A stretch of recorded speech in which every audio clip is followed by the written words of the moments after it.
Welcome to BJU Today. I'm Crystal Alwell. Here at BJU, we are thrilled to present the musical A Tale of Two Cities after the COVID-19 pandemic restricted fine arts presentations for the last year.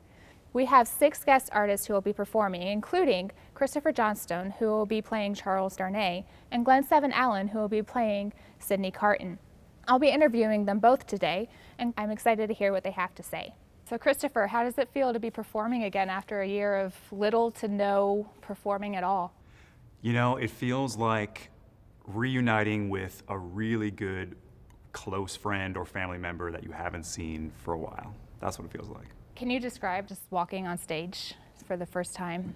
You know, we've been so cooped up in wherever we live and wherever we work that we haven't been in large spaces in a while unless we've been outside. So stepping out on the stage, I forgot how big theaters and auditoriums are. So it was very exciting to be in such an epic space and be reminded of how awesome it feels to make a big sound in a big space for lots of people. So tell me about your character. I've heard some people call him a flat character who just never changes. He's always good, always noble. Do you agree with that as, you know, the description of him being flat? Charles Darnay is not going to win the award for most colorfully provocative character. But he is incredibly important because he provides the counterpoint to the protagonist, Sydney Carton.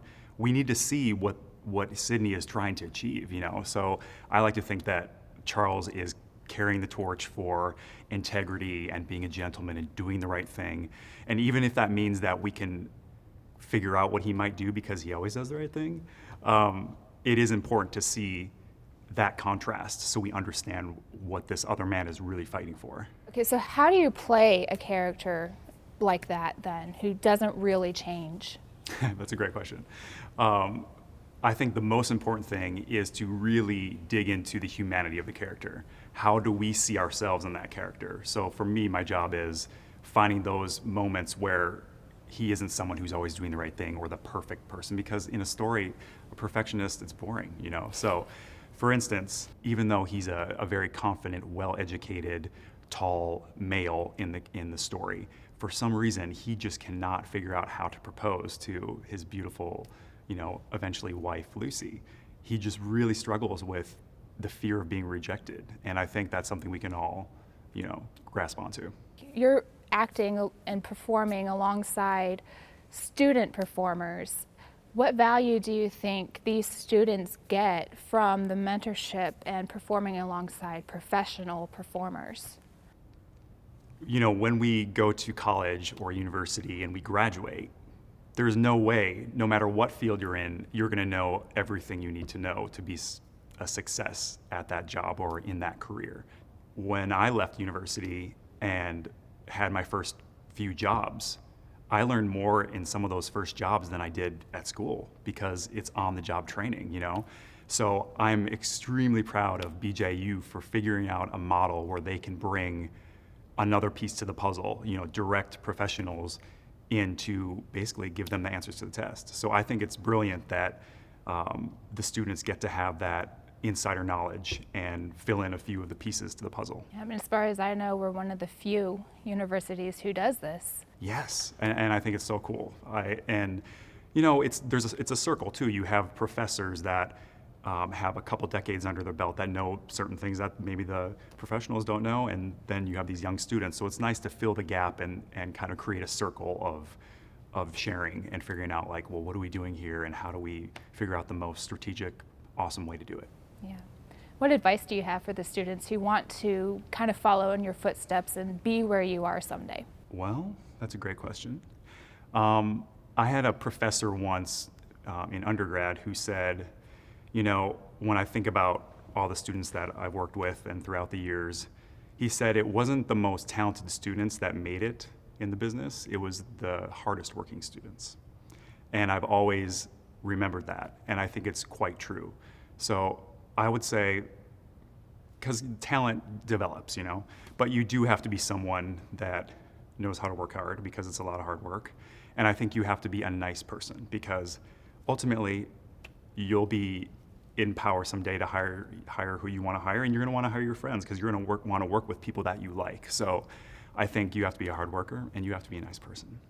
Thanks for taking the time to answer our questions. Hey, absolutely. This is fun.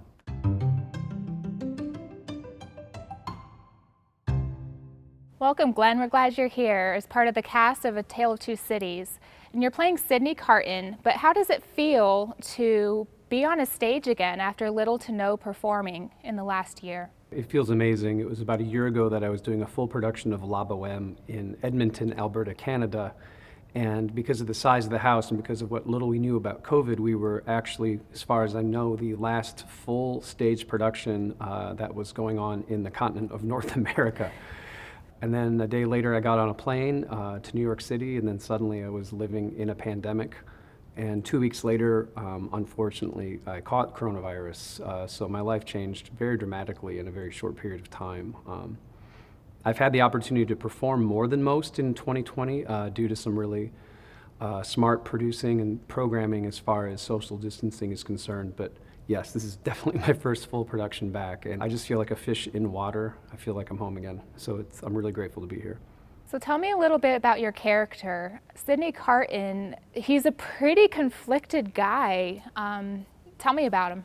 All human beings have the ability to live a very dark life or a very bright life. You can live in the light or in the shadows. And he's stuck, I think, with one foot in kind of both worlds. And I can definitely identify with that as someone who strives to be my best self on a daily basis, but haven't always been my best self in my life. And I appreciate that he has the opportunity for redemption. And that's definitely how I feel about where I'm at in my life. I just want to use my powers for good as best I can, as long as I get the opportunity to be on this planet. So you also teach at Yale School of Drama. So how are you taking what you do there and applying it to what you're doing as you perform alongside the BJU students? That's a really good question, and I think for me, I just need to walk the talk. I need to demonstrate in my process on stage and in rehearsal all the things I'm trying to teach and instill in my students at Yale University about collaboration, about preparation, and really, really trusting your talent and trusting the people on stage with you to allow for truthful moments to happen and not try to pre-plan too many things. And even more importantly for me is I'm really passionate about the intersection of storytelling and song. So being in a musical is a great way to prove that when the singing starts, the acting doesn't stop. In fact, I think the integration of acting technique and vocal technique really can transcend the medium. And of course, that's what I'm trying to do here on a daily basis as well. What advice would you have for students who want to be where you are someday, who want to get to the big stage? First of all, you have to be resilient. I mean, rule number one is you can't quit. And rule number two is you have to get better. And if you do that and also have a vision for your career that maybe spans 50 years instead of 5, 10, 20 years, you might be a little more patient and embrace the process. You really have to embrace what you can control, and don't worry so much about what you can't. Don't compare yourself with other people. If you are comparing yourselves to other people in their careers, maybe use that as inspiration or as sort of like a template. But if it makes you feel bad about yourself or where you are in your career or your process, it's not going to be productive for you. So what has been your favorite part of being on this production so far? People here are just so welcoming. I couldn't have asked for a more considerate and welcoming environment. So I'm just really grateful for that. It's not always the case in this business, so gratitude is number one. All right, well, thank you for taking the time to share your thoughts and your advice for students and for being here today. Look forward to seeing the show. We hope you can join us for the stream of A Tale of Two Cities beginning at 7:30 p.m. on March 12th. Access is available at bju.edu/2cities. Hi, Patrick. Hey, I'm here. I heard you were having some interviews for BJU's upcoming musical production of A Tale of Two Cities, in which I'm one of the guest artists, you know, so I figured you'd want to ask me a question. No. No. I mean, it's my third musical at BJU, you know, Little Women, Titanic, Tale of Two Cities. No questions? Nope. No, okay. I mean, third time is a charm. if I come back and do another show, I'll probably have to start paying tuition. So I'm figuring you want to ask me a question. Sure. When are you gonna cut the man bun off? Cut the man bun off. I thought it was kind of nice. I thought it worked.